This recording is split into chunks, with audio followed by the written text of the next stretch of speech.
And with that, we're going to get started. And by way of process and introductions, my name is Dave Reed. I'm the director of our County Office of Response, Recovery, and Resilience.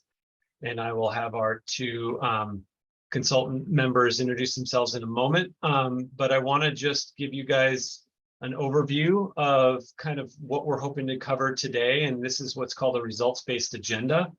So the purpose of tonight's meeting is to introduce the CZU fire community to the State Debris Removal Insurance Cost Recovery Program. It's a mouthful, but we want to give you a context for what that program is, the reasoning behind this FEMA requirement, the timing and the things that you'll be seeing in your mailboxes in the coming weeks and months, and next steps, and then obviously to introduce you to our consultant team and answer questions you may have. So the hope for me is that you'll have a better understanding of the why of this program and what is required in the next steps, and that we can get your questions answered. And if we can't, that we can follow up with community and add content to our FAQ site on our OR3 website. And then the 4 agenda items are, we'll do our quick introductions. I'm going to go over some meeting expectations, and then we'll discuss, and then we'll have the program presentation by our consultant team, and then we'll have some Q&A. And so why don't we start with introductions, and I'll go into meeting expectations. So with that, I'll hand it over to Mariah. Good evening. I'm Mariah. As Dave said, I am one of the consultants that will be running this project along with Darren, who's on the call as well, and a few other staff members. We are part of Tetra Tech, a program management firm that has great experience in these fire insurance cost recovery programs. So we are hopeful that we will be able to make this as easy as it can be for you guys during the recovery process. And then Darren. Thank you, Mariah. Yeah, I'm Darren Jensen. I am the insurance subject matter expert and somewhat for FEMA as well. Donald is the main point of contact for FEMA information, but he couldn't make this meeting, so I'm in his stead in that instance. Thank you. Thanks, Mariah. Thanks, Darren. So today we really want to focus on discussing with all of you this insurance cost recovery program. So I want to just first and foremost acknowledge that the debris removal process that was conducted by the state for many of you was less than ideal, traumatic for some in terms of the amount of damage that was rendered to your property. And for that, I'm still frustrated with how the state debris removal process unfolded. We're not going to get, though, into great detail on what Anvil did, the damages Anvil may or may not have caused to your property. I'm happy to talk with folks offline. Unfortunately, there's not a lot that we at the county can do to rectify some of those wrongs that were made by Anvil. But we're not going to focus on that right now. The purpose is really that it's been a long time since many of you have thought about the debris removal process. It's been an even longer time since you signed the right of entry that provided the state the right to enter your property and remove the debris removal. And there were some agreements made during that process. And so before you received something in the mail, we wanted to have this conversation and answer questions so that you had that information before you received a mailer from us in informing you of this program. So the goal here is really to focus on answering those questions, to bring you up to speed on those things and to answer your questions. So there's a couple ways you can ask questions tonight. You should have access to the Q&A, and actually I see there is a Q&A already in there. And the other way is you can raise your hand. So we're going to try and hold questions to the end of the presentation when Mariah is done with the presentation, and then we can have questions. Again, we're going to record this, and if there's some good questions that we can't answer, we'll work to answer those and get those up on the FAQ website. So with that, I'm going to go ahead and and start the presentation and have Mariah take over, and then I'll help be facilitating the Q&A either by folks who are typing things in, and you can upvote in there. So if somebody asks a question similar to yours, you don't need to restate that question. You can just give it a thumbs up, and that indicates that multiple people want to answer that question answered. Or of course, you can raise your hand and we'll unmute you and allow you to ask your question. So with that, Mariah, I will advance to the next slide and let you go. Thank you. So as David said, we are Tetra Tech, and we will be helping with the CZU Wildfire Insurance Cost Recovery Program. I know that's a mouthful, and I'm hopeful that this presentation will help answer some questions, but we understand it's been a difficult recovery process, and we are here for anything that you need during this time and as we move forward. And go ahead, next slide. Oh, thank you. One sec.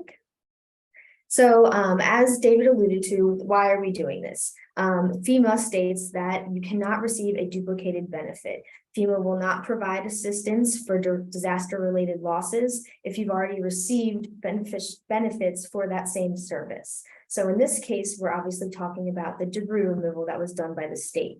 So before FEMA will provide any additional assistance for a property, we are in charge of getting the applicant's information about any anticipated or actual insurance settlement.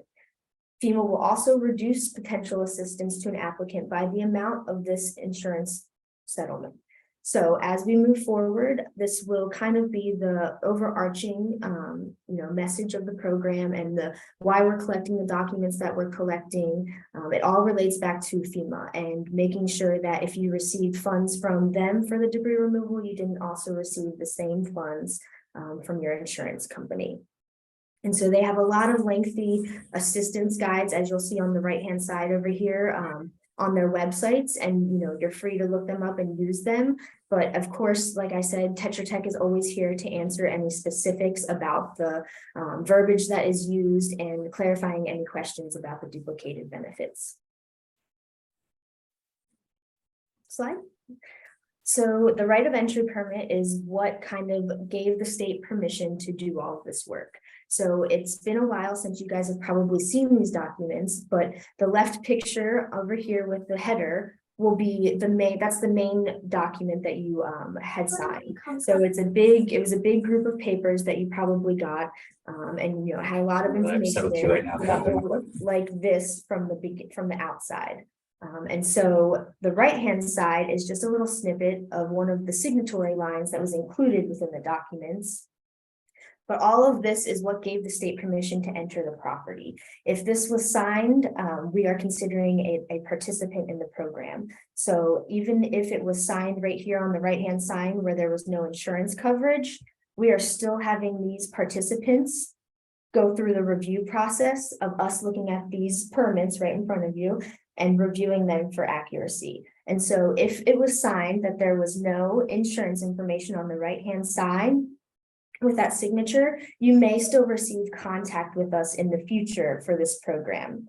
And then that leads us into our next slide, that we would be contacting you because we need to confirm in writing that there was no debris removal coverage. So once we get your signature on that right of entry permit that says, yes, no insurance, we would then either just contact you to confirm if we needed, if there was any confusion on the signature or the date or anything like that. But if not, if you signed off that there was no insurance, we would just issue a closeout letter throughout the program saying there was no obligation due. We understand, we reviewed your paperwork. Please keep this for your records. Now, to combat that, on the left-hand side is kind of the meat and potatoes. For those participants that did record insurance information on that previous right of entry permit, this is where we'll be getting into the nitty-gritty. So the consultancy Tetra Tech will assist the county in obtaining all insurance documentation. And so with your right of entry permit, we did see some participants send us insurance documentation. The majority was just the right of entry permit. So if you're thinking to yourself, well, I already gave my insurance documents over, how is this applicable? So we will reach out to specifically with what is needed still. So if we're missing 1 or 2 items, you'll hear specifically from us in the future what exactly is needed. And then, of course, for those who didn't provide any insurance items yet, you'll get the complete list of what's needed. So it won't be broken down as much. But just to clarify that. And so the specific items that we will be looking for are a policy, a declaration, and a statement of loss or settlement letter. Those items, like I said, you may have provided a policy already, you may have provided a declaration already, but we need all of those documents to consider a case as complete or completely in review. And so once we get all of those items is when we kind of move to the next step. So if you provided 1 or 2 of the documentation pieces, we will still be reaching out for anything that may or may not be needed. And so just to kind of go through this, once we get those policy documents, the declaration, the statement of loss, we're doing a thorough review with your adjusters of your complete policy coverage with regard to debris removal. And then we will also acquire the state cost from Cal OES that was incurred for the same debris removal services. And so this is where that duplicated benefit comes into play. If the state came in and said, you know, we paid X dollars for debris removal, and then your insurance comes in and says we paid X amount for debris removal, the lower of those 2 amounts is what the county is going to be seeking back to avoid a duplicated benefit. And then just to clarify one more time, if you did receive, or excuse me, if you did not have debris removal coverage on your insurance or no insurance at all, we would just issue out a closeout letter, but those properties are still going to be in the same review process as the others. And if there's further documentation needed, you may still receive a letter of outreach from us, in which case we will explain what is needed to confirm no debris removal coverage. But I just want it to be known that you may still hear from us even if you recorded that you had no insurance, only if we need further confirmation. Get ready for the next slide. So how do we go about acquiring all those pieces of documentation that we needed and getting all the confirmation that we need for debris removal coverages and or no debris removal coverage? We are considering reasonable efforts to be about 3 different outreach letters. That's different than outreach attempts, so to speak. We will send 3 formal letters, but through that process, we will continuously communicate back and forth with you all to try and answer questions as we move through this process.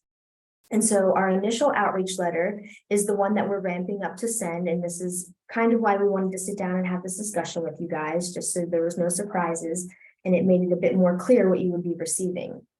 And so the initial outreach letter is going to be that first request for any supplemental documentation. If you were just submitting 1 or 2 pieces, we'll request the remaining items.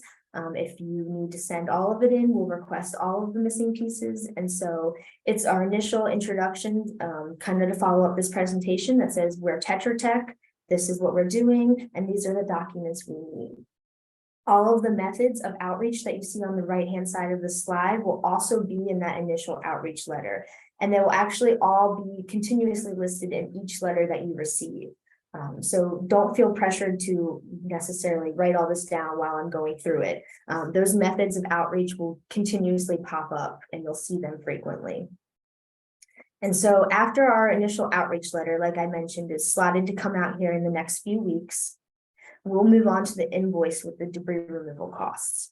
Currently, we're estimating that I think around January, but we'll get into the timeline in a minute. So just to give you a background, the invoice with the state debris removal costs, as I mentioned previously, will have 2 figures in it. It will have the insurance debris removal proceeds and the state cost debris removal proceeds. And the lower of those 2 amounts is what the county will be seeking back to avoid a duplicated benefit. And that invoice will clearly have that charted out for you with the balance owed. From there, we would move to our unresolved letter, and this is going to be quite some time in the future. So this is, not to worry you yet, but this will be for any attempts that are left open, for anything that it still needs resolution, if it's documentation or clarification from your insurance provider. There's a handful of cases that we may or may not see. And so the unresolved letter will go out with specifics in it once we get to that point. And then the final letter that you'll receive is the closeout letter. And there's going to be, you know, 1 or 2 different templates in here. It'll be either, hey, you've given us your obligation, there's nothing else you can do, thank you, please keep this for your records. And then the other would be if there's any open cases still pending, you know, it would be our due diligence to let the participant know that anything remaining, any duplicated benefit cases remaining will be reported to the state at the end of the program. And so this just goes back to the letters that we'll be sending. It's just kind of a projected timeline for you guys. And so, you know, our goal is to get the initial outreach letter out this month, relatively soon. And we're allowing for roughly a 60-day window of return for the items requested. And so that will take us into January of 2023 when we expect to send out the state cost invoices.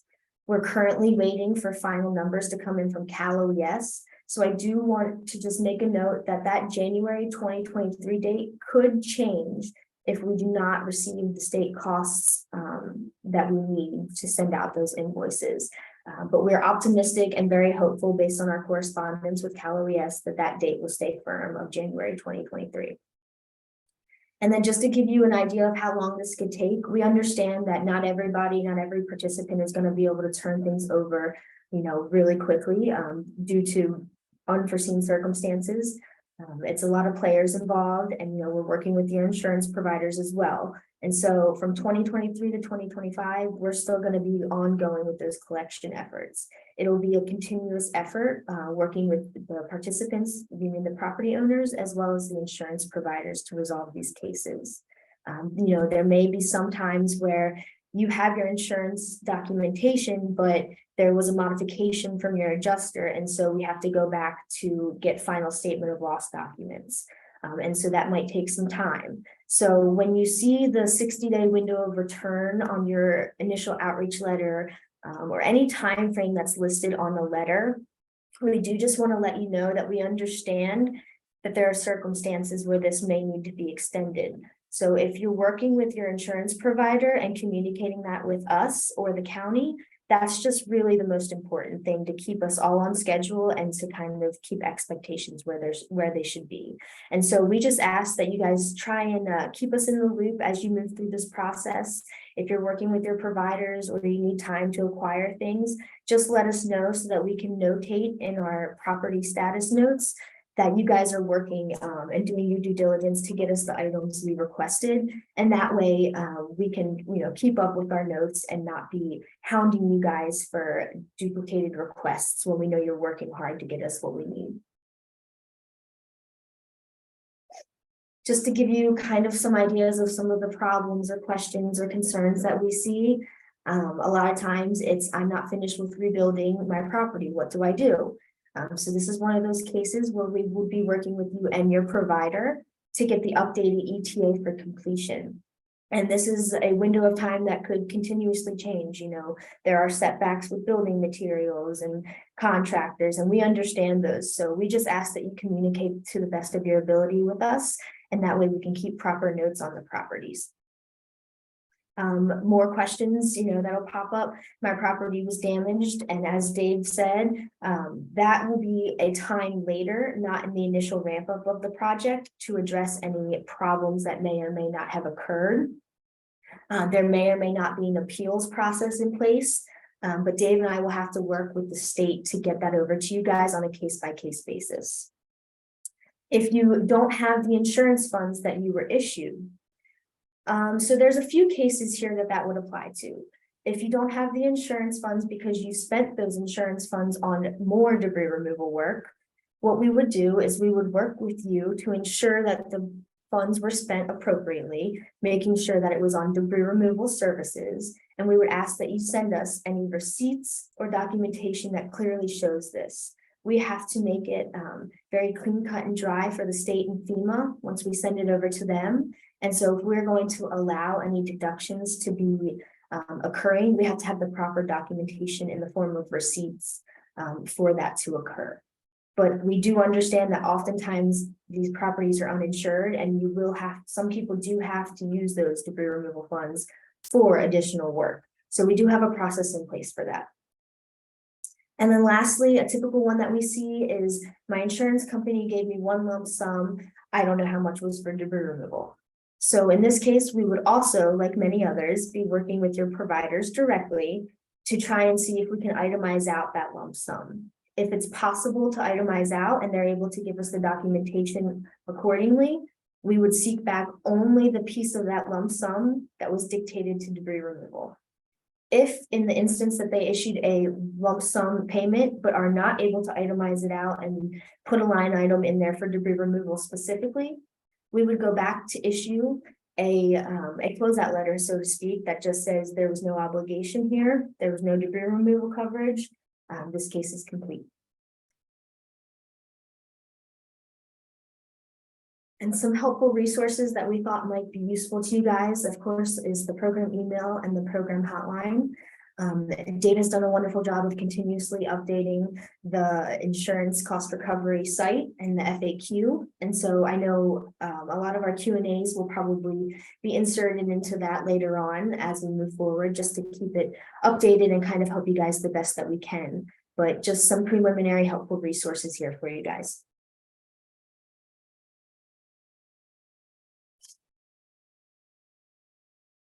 And then I think from there, if we want to do the Q&A, I see quite a few Q&As in here. Yeah, so what I'll do, folks, again, thank you, Mariah, for the presentation. We will also post the presentation on the website so that people can take a look at it and get that content as needed. Feel free if you want to raise your hand. We will start though with the questions that were written in. And there is one question that I wanted to kind of rephrase for Mariah and Darren from C. Smith, who talked about the damage from the debris removal. And one question or one rephrasing of that would be, if there was damage done during debris removal and they had to use funds to do additional work to remedy that, would that qualify as, you know, acceptable expenditure of debris removal funds? So if they had to spend additional funding to repair or remove things that were not taken care of during debris removal, would that be eligible for their insurance proceed costs and therefore be deducted from what they owe? I think Darren might have the specifics on that, but it sounds like it would be a case where we would at least take in the documentation for further review. You know, all the documentation that shows what damage, where, details like that. But as far as proper deductions for the case, Darren, could you hint on that at all? Well, I can give you a comparison to the Butte County part where the right of entry was also a hold harmless, that if there's any collateral damages done, that they wouldn't hold the state or the county, you know, accountable. They had a separate claim process. I don't know if that's the case for this one or not. In the same time that, you know, if you had a roofer on your house and did damage to your house while they're roofing it, that could still be part of the claim. So it's a very convoluted topic that would need to see if there's another process in place for that before the insurance. Okay, and I think Emma has a similar worded question, so we might get to it again in a slightly rephrased way. So the first question is from Karen Vitale. She asks, what is a statement of loss or settlement letter? So this is a piece of documentation that will come directly from your provider. And, you know, it has their name on it, the company, and your specific property information, your claim number, all those details that are important. It'll be included on that, and it will clearly dictate out how much was paid out under each limit. And it will also give us information to debris removal specific payouts. So it's kind of the key to this. We use it in conjunction with the policy and the declaration just to get a whole picture of the coverages. But this is certainly the main part of what helps us invoice. It gives us all your payout information, especially with specific regard to debris removal. And so we use that up against the state costs incurred for debris removal to make sure that we are invoicing correctly and accurately. Okay, thank you. The next question is from Rebecca, and her question is, what is the expected time frame for all of this? We have not settled with our insurance yet. So time frame is kind of it's a convoluted question. So, or excuse me, there's it can be quick, or it can be, like you said, if you're still in the settlement phase, it could be quite some time. And so we understand that there are all these circumstances going about. And so if you're still in the settlement phase, we will reach out to your provider to get their end of it. And we'll just continuously update via contact to them as well as the property owner to see where things are at. So you will still likely get these outreach attempts sent to you, but it's more of a, hey, we're just checking in, making sure you're getting these. And then we'll keep up with contact to say, what's your updated ETA? What's your updated ETA? And we'll just keep in contact with the provider as well. Certainly, we've had lots of properties go for a while still being in that settlement phase, and especially with the rebuilding phase as well. And so it's not untypical to see that happen. Thank you. Corey wants to ask, and it's always good, I think, to restate it. You mentioned it, but what about no insurance at all? What happens for somebody who wasn't insured with this process? So as long as we see the appropriate signature on the ROE permit that was signed, stating that no insurance was there, then we would just issue a closeout letter stating this property is uninsured. There is no obligation due to the program. Thank you for your participation. Please keep this for your records. But again, if there was no signature included on the right of entry permit that gave us the indication there's no insurance, we'll still be reaching out to these people. And then in which case, if they just didn't include the signature or didn't see it or what have you, they can just clarify and we can have them re-sign it or whatever's needed. Have a statement from the provider, have a statement come in that says there is no debris removal coverage or this property is uninsured. There's a few different ways, but as long as we get that signature on that right of entry permit that indicates no insurance or a statement from your provider, then we are good to go. We will just issue a closeout letter. Okay. And just to restate, I think, because when folks get that invoice in sometime in January in the new year, it may be a big number, but just will you remind folks, right? It's only whatever coverage was listed in their insurance that we are seeking. It's not the full bill. It's Correct. just whatever was listed in their coverage policy limits or documentation. So you will see two numbers, and typically our state costs incurred for debris removal, typically not always, are much higher than the insurance proceeds that are received for these properties. So you will notate two different values on those invoices coming out in January. But like Dave said, it's important to note that it's only the debris removal coverages that you're going to be liable for on that duplicated benefit. And so if we don't have final insurance information that gives us the debris removal coverages that you may or may not have received, we typically include in our invoices a line item that says pending final insurance documentation, but in which case you would only see one number and it will look very high. And so we just ask that you work with us to try and get the documentation in as best as you can, and just look for those line items in the invoices or the outreach items that might indicate we're pending something further. Okay, thank you. Emma Dean has a couple questions. If the insurance company paid for debris removal by taking it out of our content payout, we haven't received the payment for content yet, but I received a letter from State Farm or Greenspan saying they took out just over $20,000 from our content coverage for paying it. That's the end of the question, but she said to clarify, will we be eligible for reimbursement for monies taken out of content coverage that was used for debris removal? They took far too much dirt out of our lot than was needed, and now we have to buy dirt to fill it in. So there's two questions there, and I don't know how best to answer those, but I'll hand it over to Mariah and Darren. I believe with the fill dirt, if we could have eligible, well, I'm actually, Darren, is the dirt considered a debris removal cost, or is that something separate? Well, thank you. Well, the debris, as far as the dirt part of it, it has to do with contamination. So I have no idea what they took or how much or what.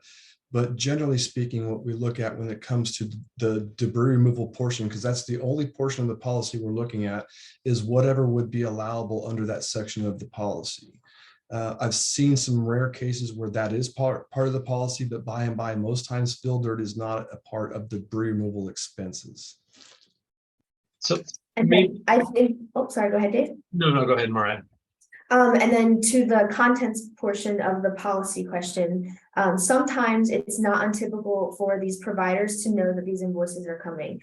They're familiar with these programs and they've worked with us on some of the other ones. And so a lot of times when you see them taking those notes where they're taking that percentage out for debris removal, they're anticipating us sending these invoices out. And so as long as your policy documentation allows for that specific amount for debris removal, my guess is that's why the adjuster is sending you that note indicating that they're holding that payment for debris removal. They're anticipating these debris removal invoices to come out, and they're aware of these programs. And so we would start by getting the policy documentation and verbiage to ensure that what they are taking out and what you're saying is in line with your policy and how we run the program. But other than that, Darren might have something more specific on the contents piece, but hopefully that was able to answer.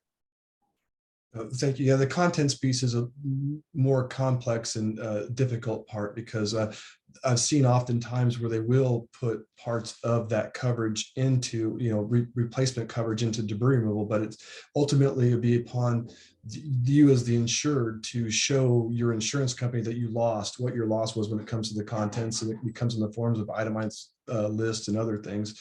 But that's between, how you and your insurer work that part out.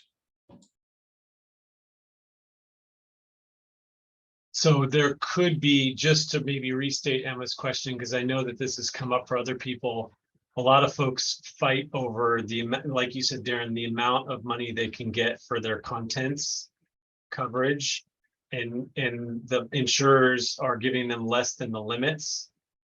And they're saying it's, from Emma's standpoint, it's saying, she probably had, let's say 200,000 in contents, and they're taking 20,000 out of that 200 and saying we're covering debris removal with that 20 grand out of your 200. And I think she's asking a little bit like, shouldn't that 20,000 for debris removal come from somewhere else and not come out of her coverage limits?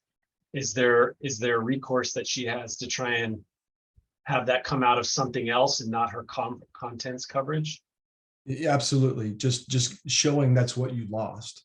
You lost, the purpose of insurance is to indemnify you when you lose something of value. So when you show you've lost in excess of at or beyond that limit of contents, then there's no more debris consideration in that coverage. It would be if there's an additional to that coverage, not part of that coverage.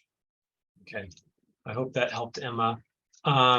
Daniel Yum has the next question. Do you work directly with / contact insurance companies, Fair Plan in our case, or do we need to pass various requests for statement of work, etc. along? So as long as on the right of entry permit, we were given the insurance contact information, we will be reaching out to the providers for the supplemental pieces. Certainly it can't hurt if you want to also relay any messages to them on your behalf.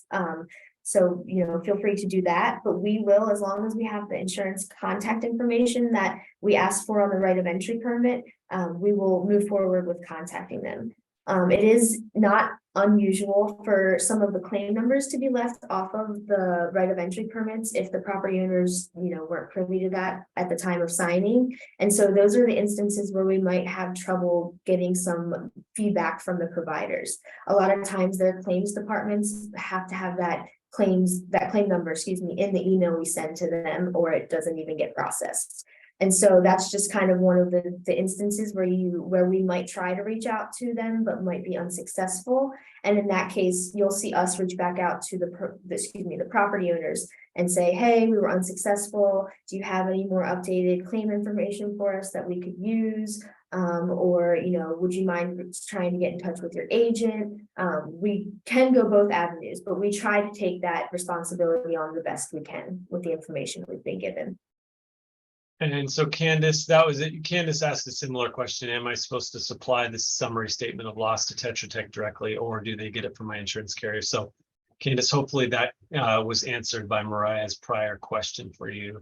And to piggyback off that real quick, if you have these documents readily available, we will, as soon as we send these outreach letters and you get in touch with us by reading the letters, you can send those documents in right away. You don't have to wait to get in touch with your provider. You don't have to wait for us to do it. If you have it, sitting in your office, sitting in your home, sitting wherever, in your email, feel free to forward it on to us because it'll just help us resolve these cases sooner. But certainly if you prefer to have us go directly to the provider, that is what we try to do in most cases if able. So Katie asked a fair question. What if I did debris removal ourselves? If we used our own time, chainsaws, gas, dump runs, etc., how do we document this over 2 years later? So I know Taryn and I were working on a case like this, not too long ago. And so it has been my indication that the providers oftentimes have a standard rate calculation that they are able to work with us, provided we get the correct documentation showing that the work that was done was for debris removal. So, we will have to have you document the work done and, in terms of what you hauled away, how much did you haul away, when did you haul it away, where did you take it to, do you have disposal tickets, all the details. But as long as we can get those details, we are happy to make applicable deductions where we can and try and reduce the bill. And the other thing I would say, Katie, just for clarity, and Mariah and Darren, correct me if I'm wrong, if you did not use the public debris removal option at all, and all of the debris removal that you performed on your property was done by you or a qualified contractor, then you went the private route and you're not part of this program because we're not trying to recoup the proceeds from a tax expenditure debris removal operated by the state. Correct? So if Katie, you did all of it yourself or a contractor, then you're not, then this program doesn't apply to you. If you did participate in the public option, they did some of the work, but then you had to come in and do more. That's where Mariah is saying we need to, try and figure out a way to document those expenses to the greatest extent possible to reduce that liability. So is that, I just want to make sure Mariah and Darren, I wanted to make that distinction. If they went private debris removal or did it themselves, then they're not in the public program and not part of this recovery effort. Correct. And there may be an instance where on the state costs that we receive, they will indicate that by saying no state costs incurred. And so for those properties, like you said, we would not be seeking anything back, and they would have no obligation to do back if they went the private route. All right. George has a question. How can I receive a copy of the agreement I signed to allow the debris removal? So the right of entry that we talked about. Could you, if they reached out to the email santacruzinsurance@tetratech.com, could you guys furnish a copy of that document to them? Absolutely. We have all of those on file that you guys transferred to us. So for sure, just send us an email to that hotline that's in the slides and we will get that to you as soon as we can. So George, that was Santa Cruz Insurance, all spelled out, at tetratech.com. And again, the presentation will be on the website and all of that information is on our OR3 website as well. And if you prefer anything mailed, maybe just leave us a message on our hotline or send us an email that says, thank you, but we prefer mail correspondence, or whatever your preference is. Just let us know and we will try and accommodate that as best as we can. Karen Vitale had another question. We were paid out up to the policy limit and are still well short of funds for construction. The policy says about the structure payout, quote, this expense is included in the limit of liability applying to the damaged property, end quote. We have no money left to pay for this. does that mean for all of us, for all of those like us, that we are off the hook for debris removal costs? So without looking at the policy documents in its entirety, I can't answer this in full. However, it sounds like if we got the documentation that indicated there was no more payouts for debris removal because there was no more funds, then, we couldn't seek anything back. We would just need confirmation from that or of that in writing, from the adjuster themselves and from the insurance company so that we can have it on record and go about it that way. But, and just to restate, there are some folks that maybe Karen or others that received, a lump sum, as you had said in the presentation, a lump sum for structure, contents, anything else, and it may have included debris removal in that list. And so what you need is the documentation that either demonstrates that debris removal was not included in that lump sum payout, or it was included and what amount it was included as. Yes, this is why we typically look at all the document, we'll get the policy and the statement of loss. Because the policy verbiage will indicate, as I think Karen, it was the participant's name, as she said, in the verbiage, it may indicate the limit, the debris removal coverage is included in the policy limit. If that verbiage is there, that typically lets us know that we can't itemize any or put a line item for debris removal. If it's unclear for any reason, we would send an email to the adjuster just so we can get one final indication. But typically that's why we get the policy and the statement of loss, because it'll give us a whole picture. When we see that policy verbiage and then we see the statement of loss and they back one another up, it makes it clear for us. If for some reason they say in the policy that there is an additional 5% coverage for debris removal under dwelling limits, that's when we come in to start seeking those funds back. But if it's just, one lump sum, we still have to get confirmation from the provider that, there was no specific line item for debris removal. But if that is the case and we can confirm that, then there would be no obligation. But we do typically go back to the provider just to have that confirmation in writing from them specifically, so that it backs up all of our files for the state and FEMA. Thank you. Mary asks, I have ordinance and law money, which I haven't received, but want to use for my rebuild. My contract for my rebuild fell through due to high prices, so I have to start over. I was told that the county would let me use that money for my rebuild before asking me to use it for debris removal. What are my options? Darren is a little bit more versed on the ordinance and law coverage. It's slightly new to me, so I'll let him take this one, but I will back him up if I have anything of input after. Yeah, no, thank you. Ordinance and law is an additional coverage that could be attached to a policy through an endorsement. And different carriers or insurers have different language for them.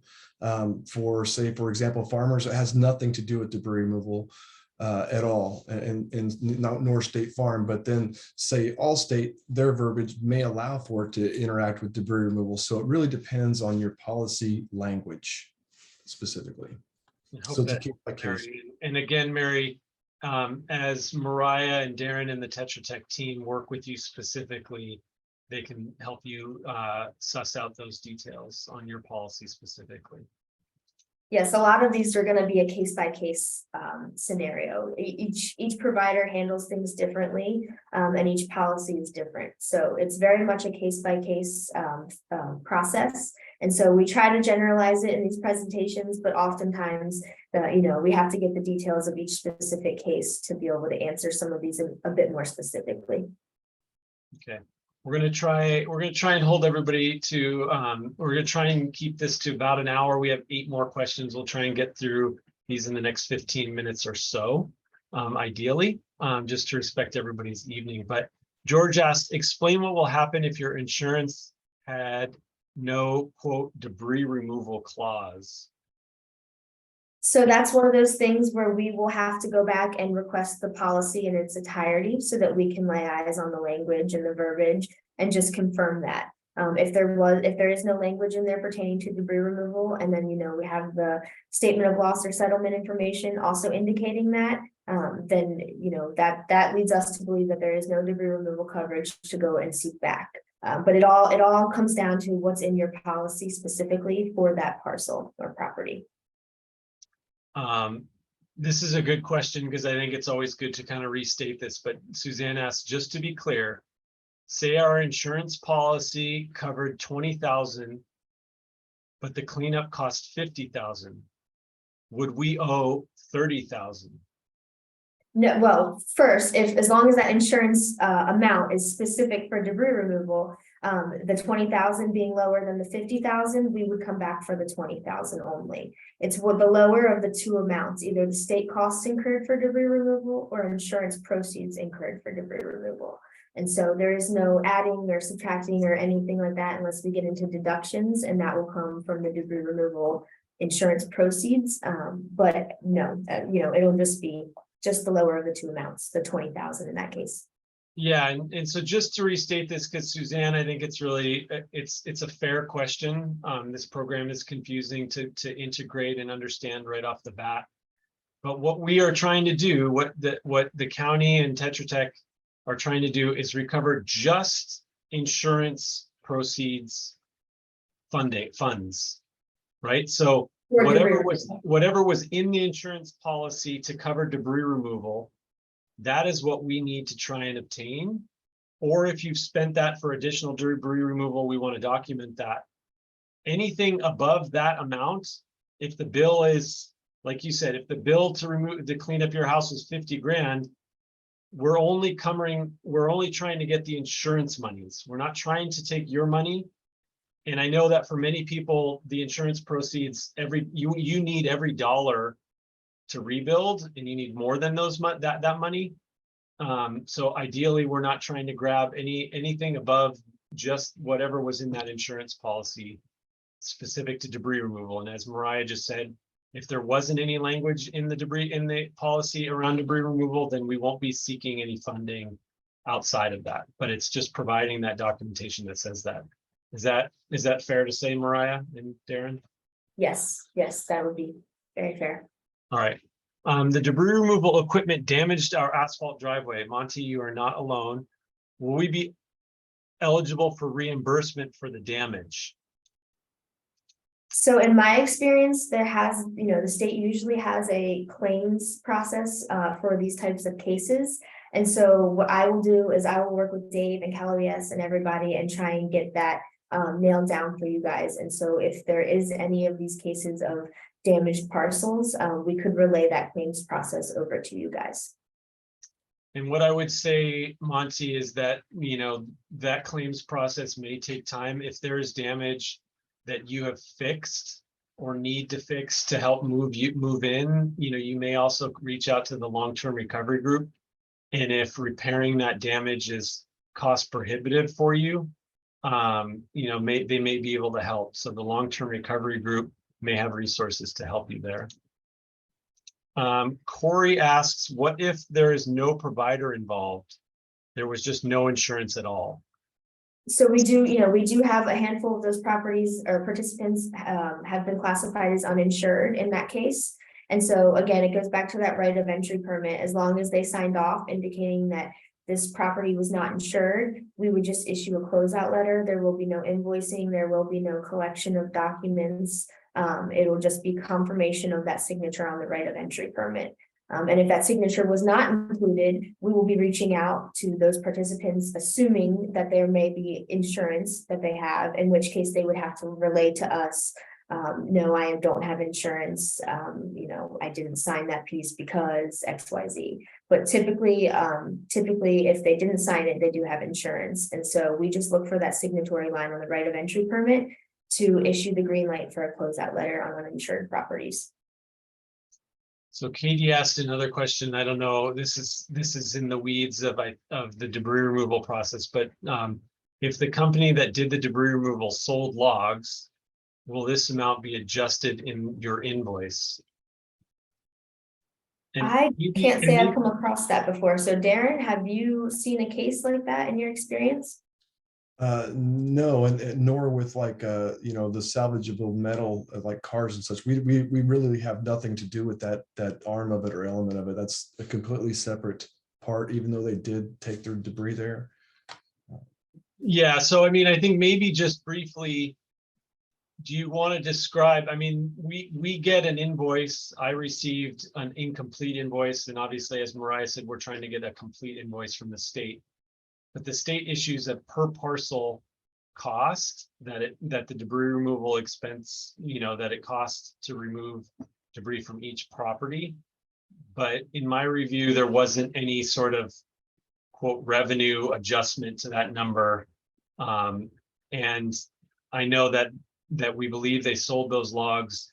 My understanding from at least Cal OES was they were not supposed to be doing that. Of course, the devil's in the realities and the details. But to answer Katie's point, that doesn't look like that's going to be adjusted in the invoice. Christine asks if the insurance company answers yes, we had debris removal coverage, but we disagree since it came out of other coverage. How do we disagree? So this is an insurance, maybe, yeah, this is an insurance question. So this is where we would work really closely with your agent and the provider directly to kind of get a picture on the case. We need to see all the documentation, all the policy verbiage to kind of see how the coverage lays out, and then kind of go from there. And so I'm not sure if I'm answering your question thoroughly enough, but I'm not sure. Could you ask it again for me, Dave? Yeah, I mean, Christine may want to reword it, but so if the insurance company basically said, yes, you had debris removal coverage, but they're maybe taking it out of, as the other person articulated, out of contents, or they're taking it out of other coverage in their policy. And Christine is disagreeing with how they handled where the debris removal coverage came out of. How would they disagree? And maybe that is something that's between them and the insurance agency, but I'm not sure. It would be my best guess that it would be between the property owner and the insurance agency to go through the discrepancy. If I have the policy language that says there's debris removal coverage, I can't, dispute policy specifics as I'm not the policy holder. But Darren may or may not be able to speak further on that. Yeah, I heard you guys talk about in relation to like lump sum amounts that are sent out, and this would kind of be related in the fact that when an insurance company issues payment, they are required to give a breakdown as part of fair claim settlement. So they can't just give you a lump sum and say you're on your own to figure it out. No, they need to give you an itemization of exactly what the funds are allocated for and through the process. So it'll be, the light will be shed. We will know exactly what the funds that they gave you are for. Okay, hope that helped Christine. Katie followed up. It wasn't all the work. They did some of the work. So in that instance, Katie, if, let's say the hypothetical. So the public option removed a bunch of their material. Hypothetically, Katie has $20,000 dedicated for debris removal. If she spent another $20,000 or $10,000 or $15,000 doing her own work in debris removal, if she can provide documentation for those expenses, those would be deducted from her insurance cover, the $20,000, and you would only go for the $5,000 that's remaining. Is that fair to say? Correct, as long as the documentation supports that the work done was for debris removal and that the funds were used accordingly, then yes, we can make proper deductions. But it's really pertinent that we have the right documentation, the right receipts, and that it's as clear cut and dry as it can be for the state and FEMA later on, because ultimately they're going to be reviewing this down the road, and we just want to make it clear as day for them. I hope that helps, Katie. George, what language in an insurance policy allows for the county to receive funds from the policy for debris removal? Sorry, can you repeat that? Yeah, and this may not be, so I think George is asking what language in an insurance policy allows for the county to receive the funds from the policy for debris removal. And it's probably not the policy as much as the FEMA duplication of benefits agreement Correct. through the.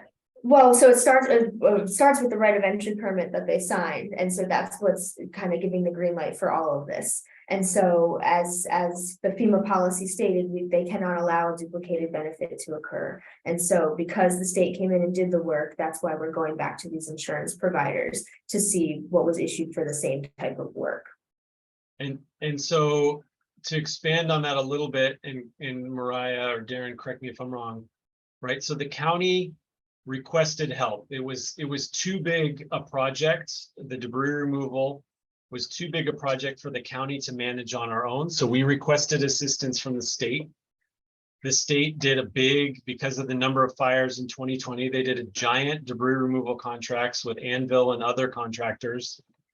And we, as the county requesting that work, have the obligation from FEMA to seek these duplication of benefit funds. So that's why we are involved, the county, is that because this work was done on behalf of the county and on behalf of the residents of the county, FEMA wants us to do this. It has a negative repercussion on us as a county if we have another disaster and we don't take care of this work.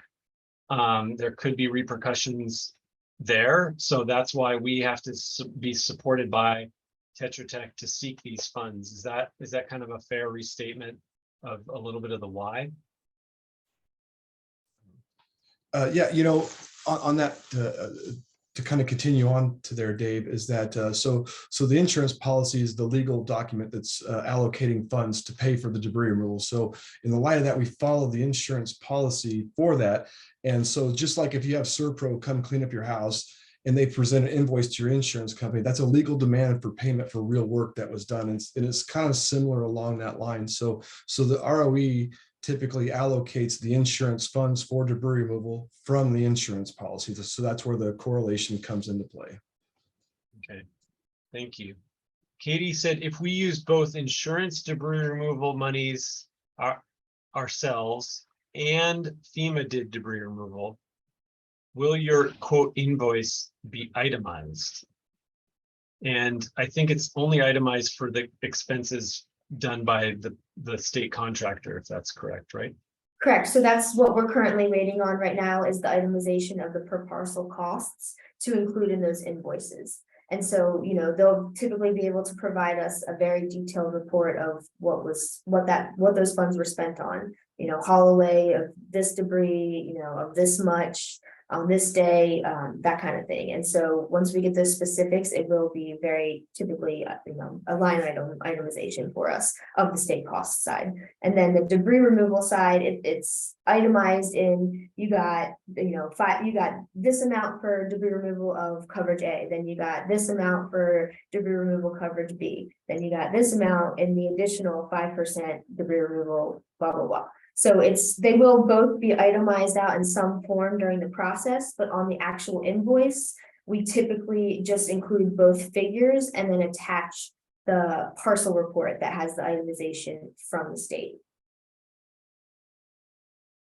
And it sounds like what Katie did was she may have had some insurance proceeds for debris removal, and she expended those debris removal insurance proceeds doing additional debris removal. And so, she's going to need to provide that documentation to say you spent X number of dollars doing additional debris removal above and beyond what Cal OES and Cal Recycle and Anvil did. And then ideally, it's a zero sum. They spent all of their insurance proceeds doing supplemental work, and there's no additional insurance coverage to remit back to the county. Is that accurate? And sometimes when we get those parcel reports from the Cal OES that itemize out the state costs, those are good templates for the participants that did do their own debris removal work to kind of base their costs that they're going to submit back to us off of. So if that helps at all, hopefully we'll be able to provide those itemizations and those reports in January, and they can use those as a basis to get us documentation back for proper deductions. Okay. Christine asks, what is the process we can use to disagree? Who can we contact? So I would say maybe contacting the Santa Cruz Insurance at Tetra Tech to get a more specific conversation going with their specific circumstances would be best as the next step. Yes. Okay, hopefully that helps, Christine. Each case is so specific, it's hard for us without a little bit more in-depth communication for us to give guidance on things like that. Okay. Suzanne asks, we were paid out. They were underinsured. We had $18,000 for tree and shrub removal itemized. Sounds like maybe in the policy coverage. They removed 2 trees. So does this 18,000 get added to our debris removal? So 18K for debris removal and 18K for tree and shrub removal. Is it itemized on the bill? So this is again where we get in contact with the providers, because we typically are looking at just the debris removal, and they will also keep trees and debris removal separate. And so we have to work with the provider to look at the policy directly to try and, get those amounts correct. And so again, to go back to the state cost invoice, typically we don't necessarily itemize out the insurance proceeds amount that you see on there, because that's what the settlement letter or statement of loss would do per se. And so our state cost invoice will just have the total insurance debris removal amount with the state cost incurred debris removal amount. And then we're able to itemize that state cost amount based off of the reports we get from Cal OES. However, insurance will really be, your provider will really be in charge of basically itemizing out the insurance proceeds piece of it. So maybe just to restate another way with that question, if they had in their insurance policy, they had a debris removal amount and a tree and shrub amount, and the state invoice says they only spent $5,000 on trees and shrubs, are they, is the insurance going to go after the $18,000 that was for debris removal and not go after the remaining tree and shrub amount? And so in theory, maybe they could get those funds to help them rebuild. Does that make sense? I'm trying to make a distinction with that question. That I think Darren might have a better answer for this without seeing some of the documentation. Sometimes it's hard for my brain to kind of compartmentalize and keep it all together. But I think Darren might be able to. Thank you, Mariah. Yeah, I mean, for the tree and debris, they are generally separate coverages. There's rare instances where they're together. For the most run-of-the-mill policies for State Farm, Farmers, Allstate, Travelers, they talk about them separately, and they're enhanced coverages. And they're both 5% of coverage A, typically speaking. So it's confusing that it looks like they're the exact same amount, but they're in addition to each other, if you will. Within the debris removal part, it gives very specifics of how it handles tree removal. And in the tree replacement part, the trees, shrubs, and lawns, it's predominantly designed for replacement of those value. You lost value when you lost trees and landscaping. It costs money to replace that stuff. But there's also removal provisions in there, and it's limited as well. It's not capped necessarily, so you're skating a fine line in a number of instances. So it's a case by case really, but generally those coverages are separately paid and separately considered. And that's so, where that statement of loss or settlement is really key for us to see those separation of costs, and it's basically the insurance's way of itemizing out their proceeds. And I guess another way, and maybe this is a wrap-up question for you guys, given the experience that you have in California, working in Butte County and in other communities in California and throughout the country, is it fair to say that you're going to try and advocate for the most dollars staying with the insured party in instances where, like Darren, to your example, right? If there was something in there that was for replacement, we want to make sure that stays with the property owner to try and help them rebuild or replace what's lost. It's really only the specific coverage language that says this is money that was dedicated for debris removal that we are trying to seek. And that's why you need the documentation that you're requesting, so that you can advocate for the most money staying with the insured property owner to rebuild. And we take just what is legally required under the policy language. Is that a fair statement? Absolutely. Yeah. Like with the law and ordinance coverage and things of that nature, we just want, the homeowners, you'll have to help us help you showing your expenses or that you have it or need that money. Because the last thing we want to do is take any money that could be allocated for repair costs for debris removal. So yes, Dave, as much as possible, staying in the community. Okay. So what I'm going to do real quick, I'm going to share my screen again to put up the information that we discussed tonight. Again, this meeting, oh, did I freeze? I might have froze.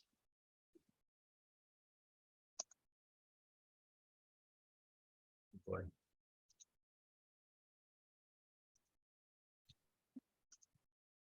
Did I freeze? I can still see the presentation and I Oh. can hear Oh, you. you can, okay. Yes. Well, that's good. Thanks, Brian. My computer froze, but the contact information is there. Now I unfroze. The contact information is there, the email. As we discussed, the program hotline goes to a recorded message, but somebody from Tetra Tech, Mariah, or somebody will call you back. And then there's more information on our OR3 website for folks. So with that, I want to appreciate everybody's time this evening. And again, this content, the recording and the presentation will be up on our website. And Katie, so C. Smith, the long-term recovery group, you can find that contact information on our OR3 website. So if you look under long-term recovery group and on the recovery side of the website, you should be able to find that. And then Katie has one more question. Katie, do you want to ask your real quick question and then we can close out? You want to type it in or you want to raise your hand?